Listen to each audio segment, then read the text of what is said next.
ناظرین جب بھی کوئی پالیسی بنائی جاتی ہے تو یہی دیکھا جاتا ہے کہ ماضی میں اس طرح کی پالیسی بنانے سے کیا حاصل ہوا تھا، تو ہمارے پالیسی ساز یہ کیوں نہیں سوچ رہے؟ ایک اور اہم سوال یہ ہے کہ عمران خان نے تو بائیکاٹ مہم کا اعلان ہی نہیں کیا، پھر غصہ عمران خان پر کیوں نکالا جا رہا ہے؟ کسی نے بھی کبھی بھی اس بات پہ غور نہیں کیا۔ بائیکاٹ کی آپ نے اس زاویے پہ غور نہیں کیا اس معاملے کے کہ بائیکاٹ کی اس مہم میں نواز شریف، مریم نواز اور پوری نون لیگ کیوں چپ ہے؟ وہ سامنے آ کر اس مہم کی مخالفت کیوں نہیں کر رہی؟ تو اس بارے میں نواز شریف کے قریبی ذرائع کا یہ کہنا ہے کہ نواز شریف کی خاموشی جو ہے وہ بلا وجہ نہیں ہے۔ وہ چاہتے ہیں کہ اسٹیبلشمنٹ ان سے باقاعدہ طور پر درخواست کرے کہ وہ بائیکاٹ کے خلاف بیان دیں، اور جب یہ درخواست نواز شریف سے کی جائے گی تو اس کے جواب میں وہ بھی اسٹیبلشمنٹ کے سامنے اپنا مطالبہ یا مطالبات رکھیں گے۔ اچھا ناظرین، نون لیگ کے کئی لیڈرز جو ہیں وہ ٹی وی ٹاک شوز میں دیکھ رہا ہوں کچھ دن سے نواز شریف صاحب کو سول سپریمیسی کا سب سے بڑا علمبردار بنانے کی کوشش کر رہے ہیں، اور اس کوشش اور کاوش میں وہ موجودہ اسٹیبلشمنٹ کو بھی رگڑ رہے ہیں ساتھ۔ وہ فراموش کر دیتے ہیں کہ نواز شریف صاحب بھی اس وقت جو ہے وہ اسٹیبلشمنٹ کے ہی پروردہ ہیں۔ ان کو کوئی اندازہ نہیں ہوتا کہ کیا بات کہنی ہے، کیا نہیں کہنی، بس وہ نواز شریف صاحب کی تعریفوں پہ تعریفیں شروع کر دیتے ہیں، پل باندھ دیتے ہیں۔ وہ میرا خیال ہے کہ پھر کوئی نون لیگ کی اعلیٰ قیادت میں سے کسی کو ٹوکنا پڑتا ہوگا کہ بس کرو، زیادہ ہو گیا۔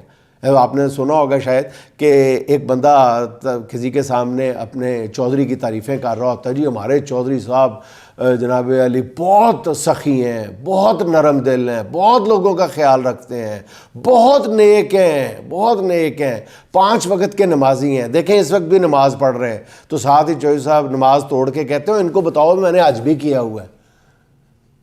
تو معاملہ یہ ہے کہ اس وقت نواز شریف صاحب کو خود بتانا پڑ رہا ہے کہ بس بہت ہو گئی۔ مطلب کہاں تک آپ بتائیں گے؟ نواز شریف صاحب اس وقت جو آپ کے اسٹیبلشمنٹ کے ساتھ معاملات اگر بگڑ رہے ہیں تو اس کے ذمہ دار بھی آپ خود ہیں، اس لیے کہ آپ وہ کچھ چاہتے ہیں جو اسٹیبلشمنٹ آپ کو خود دینے کی پوزیشن میں نہیں ہے۔ اچھا ناظرین، اس وقت آج کی تاریخ میں اگر دیکھا جائے تو سب سے زیادہ کڑوے جو سیاستدان لگ رہے ہیں وہ مولانا فضل الرحمان صاحب لگ رہے ہیں۔ وہ حکومت اور اسٹیبلشمنٹ سے بالکل بگڑے ہوئے لگ رہے ہیں۔ اب گزشتہ روز جلسے سے خطاب کرتے ہوئے مولانا نے جو باتیں کی ہیں وہ انتہائی سخت ہیں۔ انہوں نے کہا ہے کہ کارکن اسلام آباد کی جانب مارچ کے لیے تیار رہیں، وہ کسی بھی وقت کال دے سکتے ہیں، اور انہوں نے کہا ہے کہ وردی والے ہمیں دھمکیاں نہ دیں کیونکہ ہم دھمکیوں سے ڈرنے والے نہیں ہیں، اور دھمکیاں ہمارا کچھ نہیں بگاڑ سکتی۔ اگر ہم نے اسلام آباد آنے کا فیصلہ کر لیا تو تمہاری گولیاں ختم ہو جائیں گی، ہمارے سینے ختم نہیں ہوں گے۔ اور مولانا نے یہ بھی کہہ دیا ہے کہ ہم وہ لوگ نہیں ہیں جن کے اسلام آباد پہنچنے پر آپ راستہ روک سکیں گے۔ آبویسلی مولانا کا اشارہ پی ٹی اے کے جلسے جلوسوں کی طرف تھا، تو مولانا کا لیکن لہجہ جو تھا وہ بہت ہی تلخ تھا۔ مولانا کی تقریر میں میں نے سوشل میڈیا پہ سنی، ان کا جلسہ بھی دیکھا۔ پہلی بات تو یہ ہے کہ اس جلسے کے لیے کہیں کوئی کنٹینر نہیں لگا ان کو روکنے کے لیے، کوئی راستہ نہیں روکا گیا، کسی کارکن کو گرفتار نہیں کیا گیا، کیونکہ یہ جلسہ کے پی میں ہو رہا تھا۔ اچھا اب کچھ بات ہو جائے مولانا کی تقریر پہ، انہوں نے اتنا سخت اور بے لچک غیر لچکدار رویہ کیوں اپنایا؟ مولانا تو کبھی گیلی زمین پر پاؤں نہیں رکھتے۔ 26ویں ترمیم کے موقع پہ آپ کو مولانا کا کردار یاد ہوگا، انہوں نے کسی شک و شبے سے بالا تر نہیں ہے ان کا کردار۔ مولانا اس سے پہلے پرویز مشرف کے ساتھ بھی نہایت عمدگی کے ساتھ بڑے احسن انداز میں کام کر چکے ہیں۔ اب وہ اینٹی اسٹیبلشمنٹ اچانک کیسے ہوتے جا رہے ہیں؟ اس بارے میں ناظرین ایک خبر ہے، ایک تجزیہ ہے جو آپ کے سامنے رکھنا چاہتا ہوں۔ وہ یہ ہے کہ بلاول بھٹو نے مولانا سے ملاقات کر کے انہیں بتایا ہے کہ انہیں یعنی صدر زرداری کو مدارس بل پہ دستخط کرنے میں کوئی مسئلہ نہیں ہے، مسئلہ اسٹیبلشمنٹ کا ہے جو اس بل کی منظوری نہیں چاہتی، جس پر مولانا نے اپنی توپوں کا رخ جو ہے وہ اسٹیبلشمنٹ کی جانب کر لیا۔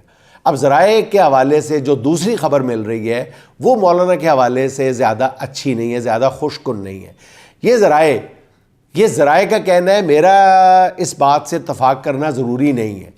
یہ کچھ ایک بہت طاقتور حلقوں کی طرف سے یہ بات آ رہی ہے کہ یہ مولانا کی جو دھمکیاں ہیں یہ اسکرپٹڈ ہیں۔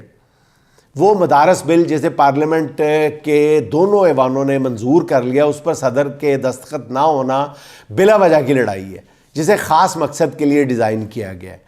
اور ان ذرائع کا یہ کہنا ہے کہ عمران خان کی اینٹی اسٹیبلشمنٹ مقبولیت کو توڑنے کے لیے مولانا کا امیج جو ہے وہ اینٹی اسٹیبلشمنٹ لیڈر کے طور پہ ابھارا جا رہا ہے، تاکہ ایٹ لیسٹ کے پی میں اس تاثر کو زائل کیا جائے کہ اینٹی اسٹیبلشمنٹ جو ہے وہ عمران خان ہی۔ اس سے فائدہ یہ ہوگا بقول ان حلقوں کے کہ اینٹی اسٹیبلشمنٹ ووٹ جو ہے وہ 2 جگہوں پہ تقسیم ہو جائے گا، اور اس کا سب سے زیادہ فائدہ کے پی اور بلوچستان میں ہوگا اوبویسلی، کیونکہ مولانا اسٹیبلشمنٹ کے آزمائے ہوئے سیاستدان ہیں جن سے معاملہ کرنا دوسرے سیاستدانوں کے مقابلے میں کافی آسان ہے۔ اور ان ذرائع کا یہ بھی کہنا ہے کہ مدارس بل کا معاملہ ابھی اور طول پکڑے گا، جس میں بالآخر مولانا کامیاب ہوں گے، جس کے بعد ایک اور اینٹی اسٹیبلشمنٹ ہیرو کے طور پہ ان کی پروجیکشن کی جائے گی۔ پھر اسے مثال بنا کر یہ ناظرین یہ قابل غور بات ہے ان حلقوں کا، اگر یہ دعویٰ ہے تو یہ قابل غور پہلو ہے اس کا کہ اس کے بعد اگلے مرحلے میں اس کو مثال بنا کر پی ٹی آئی کے اندر یہ سوچ ہموار کی جائے گی کہ عمران خان بھی مولانا کی طرح ایک پریکٹیکل سیاستدان، ایک پریگمیٹک سیاستدان ہونے کا ثبوت دیں، ایک عملی سیاستدان ہونے کا ثبوت دیں، اور ضد اور ہٹ درمی چھوڑ کر مولانا کی طرح سیاست کریں، بلا وجہ کی محاذرائی سے گریز کریں۔ میرا ذاتی خیال یہ ہے کہ چیزیں اس طرف بڑھتی ہوئی کچھ نظر آ رہی ہیں۔ اچھا ناظرین، اب بات کر لیتے ہیں کرپشن ڈے پر میاں شہباز شریف صاحب اور صدر زرداری صاحب کے بیانات سامنے آئے ہیں۔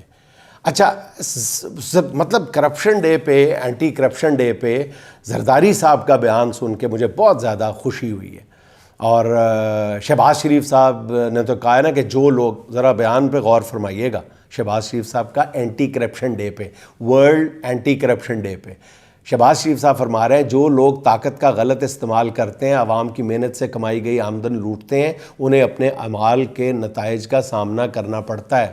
حکومت اکیلے کرپشن سے نہیں لڑ سکتی، پاکستانیوں آؤ مل کر کھڑے ہوں۔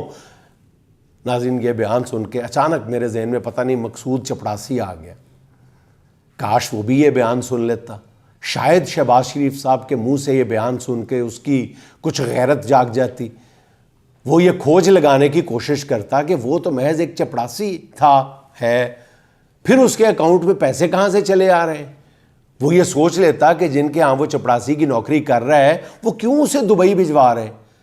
کاش مقصود چپڑاسی کی زندگی میں ہی شہباز شریف کا یہ بیان آ جاتا، ہو سکتا ہے یہ بیان سن کے وہ پیچھے ہٹنے کا فیصلہ کر لیتا، پھر پردیس میں اسے یوں پر اسرار موت نہ ملتی۔ وزیر اعظم صاحب فرماتے ہیں کہ جو لوگ طاقت کا غلط استعمال کرتے ہیں، عوام کی محنت سے کمائی گئی آمدن لوٹتے ہیں، انہیں اپنے اعمال کے نتائج کا سامنا کرنا پڑتا ہے۔ کاش یہ بیان رحیم یار خان کی حمزہ شوگر مل کی انتظامیہ کو بھی سنا دیا جاتا، تاکہ وہ گنے کے کسانوں کو فی من پوری امدادی قیمت دینے پہ آمادہ ہو جاتے۔ ناظرین کرام، وطن عزیز میں کرپشن کے خلاف نفرت اور ایمانداری سے محبت کا عالم دیکھیں کہ صدر مملکت آصف علی زرداری صاحب نے بھی عالم یوم انسداد بدعنوانی یعنی اینٹی کرپشن ڈے پر اپنے پیغام میں کہا ہے کہ کرپشن سے پاک کلچر کی تشکیل کے لیے اجتماعی رویوں میں ہمیں تبدیلی لانا ہوگی۔ مزہ آ رہا ہے مجھے یہ سب کچھ سن کے زرداری صاحب کے منہ سے۔ کرپشن کے خاتمے کے لیے سخت احتسابی اقدامات کے نفاذ اور گورننس میں شفافیت کے فروغ کے لیے پرعزم ہے۔ کرپشن کے خلاف جنگ کسی ایک ادارے کی کوششوں سے جیتنا ممکن نہیں ہے۔ ناظرین ذرا غور فرمائیں، ہم بھی کتنے غیر ذمہ دار رویے اپنا لیتے ہیں۔ اتنی خوبصورت باتیں کرنے والے شخص کو ہم کیا کیا کہتے رہتے تھے، ذرا بھی ہمیں خیال نہیں آیا ہے۔ تھوڑا سا تو سوچے، کبھی 10% کہتے تھے، کبھی کہتے تھے جی سرے محل میں ان کے محل ہیں، سرے میں ان کے محل ہیں۔ مطلب مجھے اب تو یقین ہے کہ آصف زرداری کے منہ سے کرپشن کے خلاف بیان سن کے ہم سب لوگ جو اس طرح الٹے سیدھے الزام لگاتے تھے وہ ایک دفعہ ضرور شرمندہ ہوں گے۔